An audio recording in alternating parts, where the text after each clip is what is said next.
This is TWiT. Business Insider, I don't know whether to credit this or not, says the Vision Pro has a scary side effect. Seems like link bait. I'll let you guys throw this one out if you want.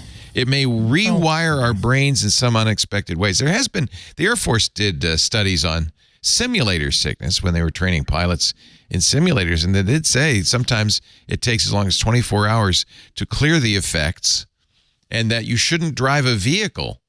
That's the Air Force's recommendation for 24 hours. Yeah, I think the title is a little bit, pulse quickening, but it does point to yes. My stress face says it's a 10. So the Virtual Human Interaction Lab at Stanford just released a paper like a week ago that is actually very, very interesting. It's only 50 pages long.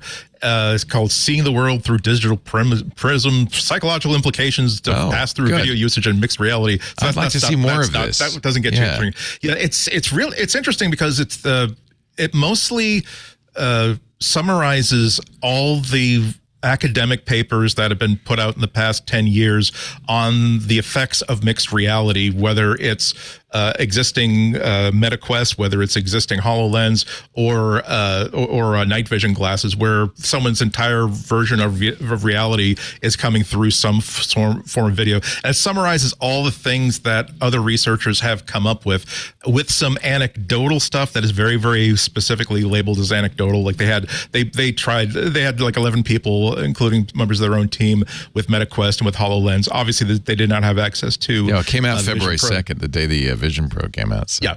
Yeah, exactly. Excellent timing, boys. Exactly right.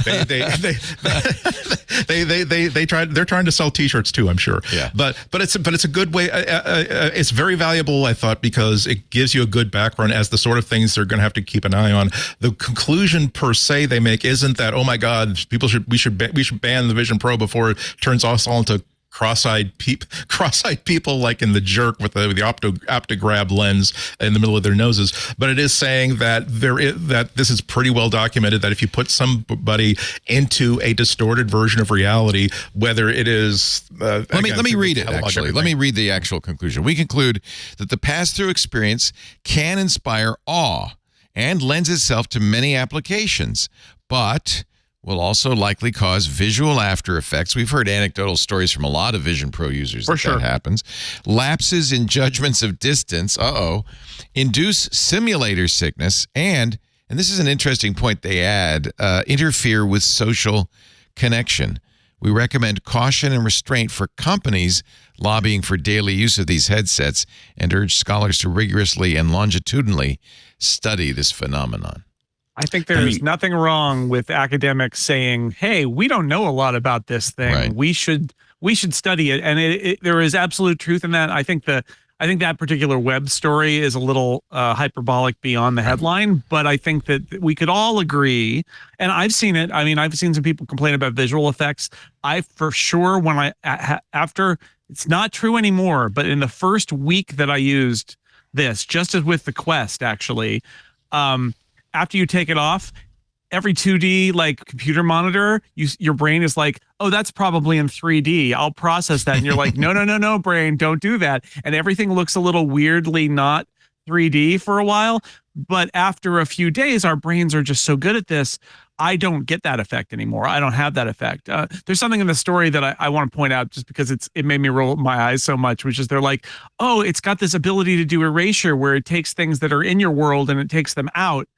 And replaces them with like a window with a dinosaur in it. And then they said, but it could also be used to erase things. Like, what if it erased all pride flags? Yeah. And I'm like, I mean, that's like, we're now in a science fiction dystopian novel, and it's not what this is about right now. So there's a lot of hype on all sides, but I cannot discount the fact that we should learn more about how this stuff affects the human brain. We totally should. And to be fair, the paper itself doesn't get into anything like that at all. It is rigorously academic. It was really one of the sections that was really interesting to me was that there's this concept of social presence that the science looks at, which is the experience of emotional and psychological closeness to somebody who you're interacting with, and that these sort of mixed reality experiences often often messes with your mind, that even though it's on video, even though this is 3D in front of you, your brain has a more difficulty identifying on a very, very low genetic level that this person you're talking to is actually real. And we're not talking about avatars or simulacrums. We're talking about, here is someone who is in front of you 5 feet away talking to you about whatever. And yes, you may not necessarily, and this is something that should be researched, you're not aware that you're interacting with this person differently. But if your emotional engagement and your empathy is at 93, if it means that now you're down to 84, that's significant. They said specifically, we found something unexpected across multiple independent variables. Participants within each dyad, each two-person couple in their physical presence, who wore the AR headset during social interaction, reported feeling significantly less connected to their partners than participants who were not wearing headsets. In our field notes, social absence was common.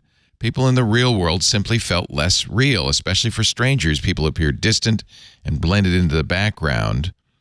Moreover, the limited field of view, remember, they're not using the Vision Pro here. They were using a MetaQuest 3, and it looks like a HoloLens. Which actually I think has a wider, at least the Pro has actually a wider field of view, I believe, than the Vision Pro. The Meta Pro. Oh, okay. The Vision Pro has higher frame rate, higher detail, less latency. So a lot of this stuff might be not as magnified. They also say it was often embarrassing to interact with strangers while wearing a headset. We're not ready to publish yet, but our preliminary findings are exciting. Yeah. So, I mean, I think that's the right thing. The right way to treat it is, we don't know much. We do know anecdotally. And if you've ever worn one of these, probably from personal experience, it does bend your mind for a little bit after you take it off.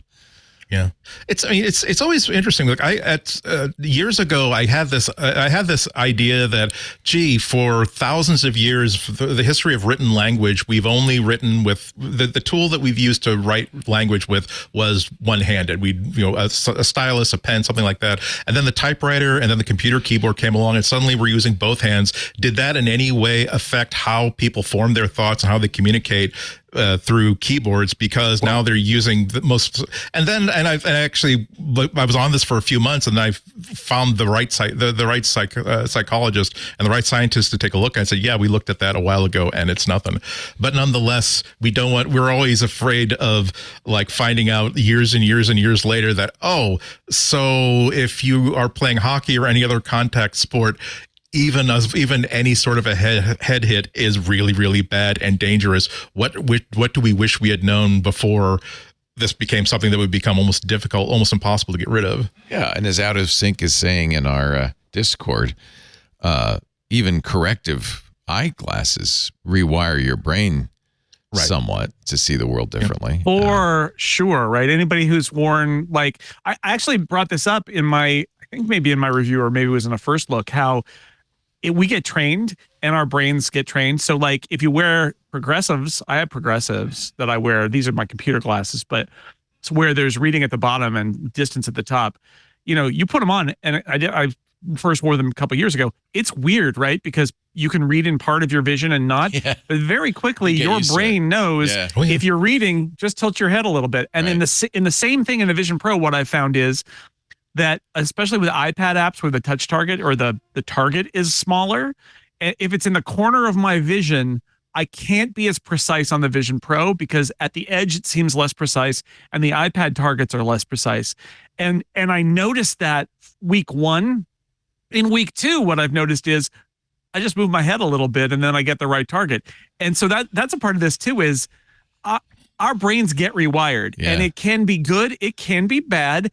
And as Andy was saying, I mean, isn't there there's some meme, I think it's a Futurama, where it's like, it was fine until it was The Simpsons, where your eyes fall out after 20 years, right? It's like, that's not going to happen, but like it does rewire your brain. And that's why it's important for us to all think about it. But I am so impressed by the fact that we are capable of doing things like putting different fields of vision in your glasses, and after a few days, your brain is like, I got it, I figured this one out, and you never think about it again. They experiment. I think it was I don't remember how long ago it was, but they gave someone something that literally turned everything upside down. So literally, as long as they kept the glasses on, the world looked upside down, and within a couple of days, everything looked right side up. Well, the funny thing is you're doing that right now because the world through your the optics of your eyeball is upside down, and your brain is rewiring. So they made it normal. And then I guess evidently it was worse when you took it off. Yeah. When they took the glasses off, the headaches were much worse as the brain figured out how to rewire that again to flip it back. But that illustrates one of the risks that we need to research. That eventually, right now, the resolution of the Vision Pro is not Retina level. It's not better than what the eye can perceive. It's not, as you guys have pointed out, like it's not like looking at a real 4K screen. It's really good, but it's not. At some point, they are going to be so good that, gosh, if I had $2,000, I can spend it on either a really good 4K, maybe 8K at that point, display, or I can spend the same amount of money on a virtual display that's a lot more portable and works in my apartment a lot better. Maybe I'll get that display. But now that you're using this for 7 hours a day, you knock off at work at 4:30. You say, "Oh, great! I've just time to meet my friends for dinner." You jump in your car. Are you aware that you don't see distances quite correctly? Are you aware that your brain has adapted to distortions in your field of view, or adapted to having a narrow field of view? And you think if you had not been using this for the past day, maybe you would not.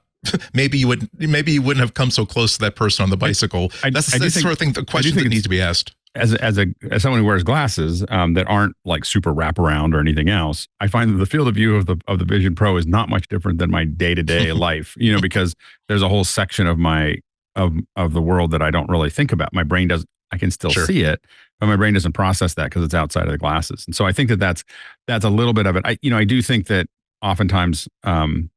Specifically with Stanford, if the veracity of I have to read this one to look at it, but if it's anything like the one that they wrote about Zoom, I'm not too worried.